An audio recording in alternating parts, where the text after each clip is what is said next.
Welcome to ADC for HPDE. I'm Mark McGee with the Golden Gate Chapter, BMW CCA. Joining me tonight is Ren Finley. Ren has been involved in advanced data coaching for several years. Previously, he raced an E30 M3 in BMW Club Racing. Tonight, we'll be looking at some data from Sonoma, or Sears Point, as many of us know it, using video, maps, and squiggly lines. In episode 5, we use the capability of Apex Pro to provide multiple data views. We'll be looking at that as well. There's great value in having multiple perspectives to help with data visualization. This time, we will be using the new software from AIM. It's called AIM Race Studio Analysis 3. It's still in beta, so you'll see some screens where I go back and forth between RSA 3 and 2. The nice thing about it is that it offers multiple perspectives that are in coordination. So here we see video from 2 different laps. In the bottom left corner, we've got GPS mapped data showing 2 different laps, again, same 2 laps. And then, of course, the squiggly lines, the traditional data view.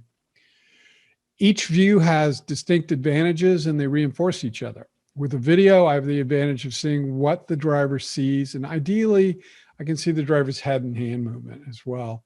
With a map, I can look at the driving line for single or multiple laps, and I can see geographically where driver inputs change. The traditional data window, data traces or squiggly lines, gives me the most detail and allows me to create new data channels using math. Note that these 3 views are coordinated. The green video here, you see the green cursor, is coordinated with the green line on the map. There's the same location right there, and that's coordinated with the green traces on the main data window. And again, the same cursor. So they're all tied up. That'll be pretty valuable for us as we try to really figure out what's going on with the car. So in episode 5, we talked about how the analysis process starts by casting a wide net before we prioritize. We'll skip the process of creating the list of opportunities and just jump into the list. What we have here is an unprioritized list of small and large opportunities. This comes from conversation with the driver, reviewing video, reviewing GPS map data, and looking at the data traces. If you're in the ADC classroom, we're not going to show you a list like this. It's too distracting to have all this to think about, but your data coach is probably making mental notes. We want to pare this down to something the driver can focus on and accomplish in one session on the track. That's 1, 2, or maybe 3 goals. After that session, we'll take a review and we'll revise the goals for the next session and so on, an iterative process. So we're going to start with turn 10. To really fix turn 10, we need to start in turn 9. We need to adjust the line there to get a better line into turn 10 braking. So we'll consider 9, 10 as a complex. We'll also focus on turn 7, but in this case, we're going to break the problem up. We'll just start with the exit. We'll come back later to deal with the braking. Sometimes you can lump more things together or split things apart, depends on how you want to approach it. So we'll start looking at turn 10. In the bottom right, you can see on the map where we are. We're in the turn 10 braking zone. I see something in this image that I don't like. Does anybody have any idea what that might be?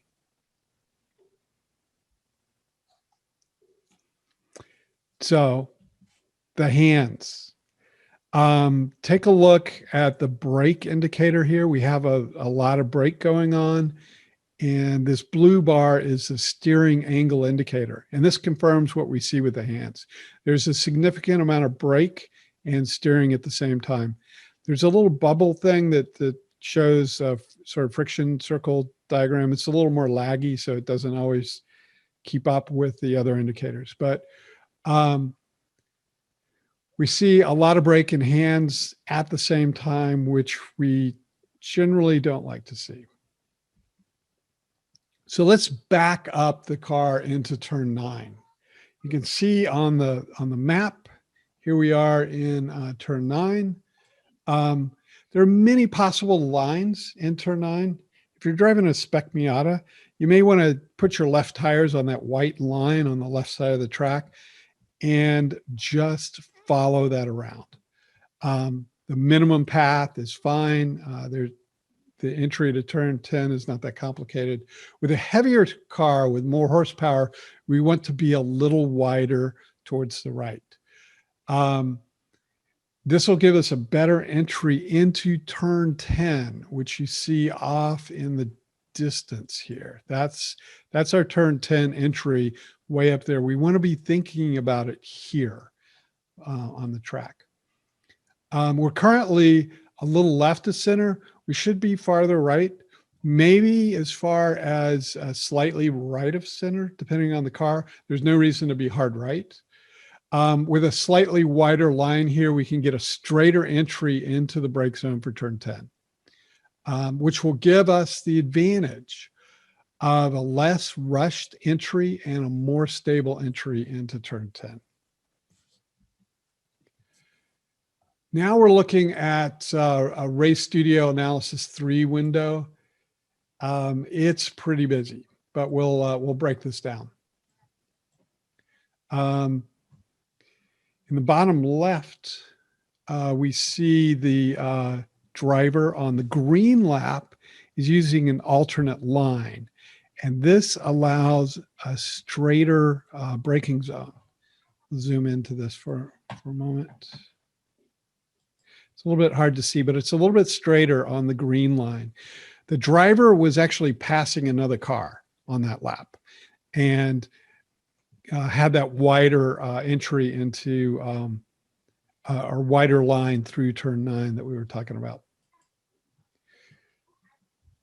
So if we look at the video for the green lap, again, this is the green lap video, we see the driver's pretty heavy in the brakes and the steering angle indicator indicates the driver's straight. However, the driver didn't get a chance to get all the way left because of the pass. If we look at the yellow lap video, we see, again, what we saw before, a lot of braking and a lot of steering at the same time. So one of the things that happened because on the green lap, because the driver's offline, heavier braking and a lot of slowing, maybe more than necessary, but let's talk about how to fix this. This is a driver in a similar car in turn 10, and we see the driver is very wide, or very far left on entry, very tight on that curb, which gives us, and on the curb actually, which gives us a nice big radius into turn 10. And the steering is straight. So if you take the best of these two videos on the right, the green and the yellow lap, and combine those together, that's the target that we see in this picture on the left. That's what we want to have the driver do. And remember, this all starts way back in turn 9. All right, so let's turn our attention to the middle of turn 10. This is a speed versus distance plot. When the trace goes down like this, we're braking for a corner. When it goes up like this, we're accelerating out of a corner. There's a problem that jumps out right in the middle here. And we see it on multiple laps. The speed goes down, then goes up. Well, the speed goes up, then goes down, then goes up again. This creates a W shape. This W shape in this trace will upset the car by moving the weight forward and backward. And in this case, we're doing that at 95 miles per hour, which is bad. So years ago, in the very early days of using data in Golden Gate Chapter, we had an instructor take the TrackMate system we were using back then out to do, quick lap of Sears Point and give us some reference data to bring back to the classroom.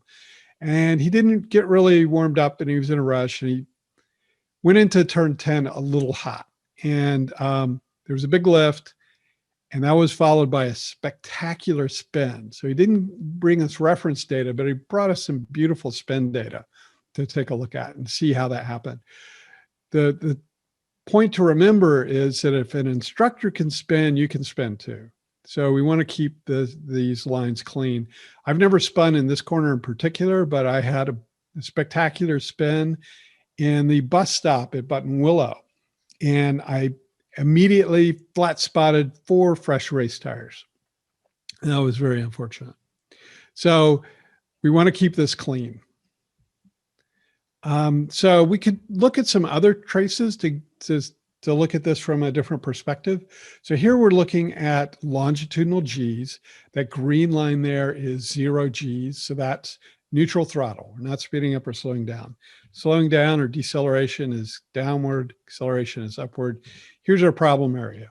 See the car accelerating, decelerating, accelerating. We want to avoid that. We can also, in this car, we have access to the throttle. So we can look at throttle position, and again, there's our problem area.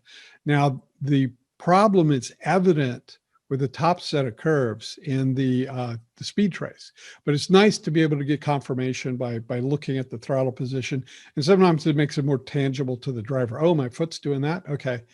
But with experience, you can see a lot in the speed trace. That's why we always start with that.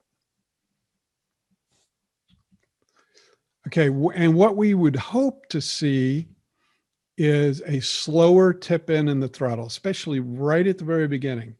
When you're using one foot to use 2 pedals, when the foot comes back over to the throttle, often there's a tendency to give a lot of throttle at once. We want to have a slow tip in, and then as you get weight transferring onto the rear tires, now you can increase the rate at which you move your foot. So start slow and then speed it up, and try to avoid a quick stab because people will talk about fast corners like this, turn 10 at Sears, don't lift, don't lift, don't lift.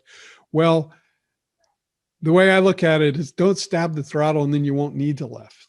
Prevent the lift from ever being on the menu by moving your foot more slowly onto the throttle. And if we do that, we hope to get this rounder shape. And once you get a rounder shape, then we can start talking about moving that speed up, that minimum speed up higher and higher. All right, we're going to turn our attention to turn 7.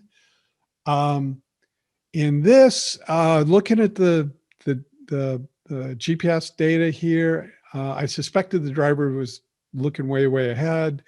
Driver seemed to have a similar impression of that.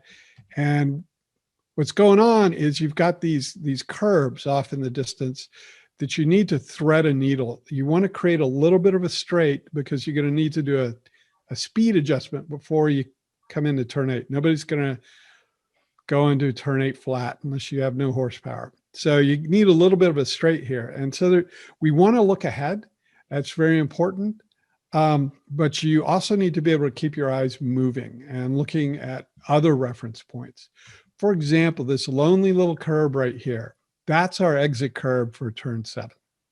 So looking at other laps from the same driver, what I saw is that this blue lap, for example, the driver was wider, closer to the exit.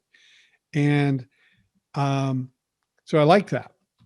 And if you look back here at the second apex curb, there's a different angle at the second apex curb, and that changes everything. It changes so much around the corner. So before we get too far ahead of ourselves, we can look at the video, see what the video says about this. So this is the yellow lap. The exit curb is sort of that shiny curb on the left there, very close to the car. You can see there's a significant gap. This is the blue lap, much closer. Yellow lap, blue lap. So even with the blue lap, it's like, yeah, you could be a little wider towards the curbing there. An interesting thing to see with the steering angle indicator is with the blue lap, there's a little more steering. It's because you come out a little bit wider. You'll need to come back to the right a tiny little bit so you can get that straight line that we talked about previously into 8. So that's just part of the process, but the payoff is worthwhile. Okay, so our target might look a little bit like this. So let's take the blue line and move it out a little bit wider. A little bit more throttle aggression might get the car to use that extra bit of width. And that's what we're trying to do, is get more throttle sooner. One thing to note is you can't really put your eyes on that exit curbing until you're pretty far into the corner. You're past the first apex curbing before you can see past that little wall. So you need to visualize. You need to be visualizing fairly early on, and as you come around and get your eyes on it, you should be able to confirm, oh yeah, it's where I thought it was. On the yellow lap, we were full throttle about here. The blue lap was a little bit earlier. So one of our goals would be try to move that full throttle point a little earlier. And that will help push the car, carry the car out to that curbing. We don't want to drive to the curb. We want the car to be carried out there by momentum and tire slip. Okay, so summarizing. Turn 7, we want to visualize the exit curb early. We want to change the angle at that second apex for a wider exit, and also squeezing the throttle to carry the car wide. Turn 9, turn 10, we want to be slightly wider in turn 9. This will allow straightening the braking zone into turn 10, and then a slower throttle tip in to avoid lift. And I draw these little squares to simulate a Post-it note, because what we try to do is put the advice on a Post-it note and hand it to the driver. If I need an 11 by 17 piece of paper to describe the goals, then that's too much. It's not going to be retained.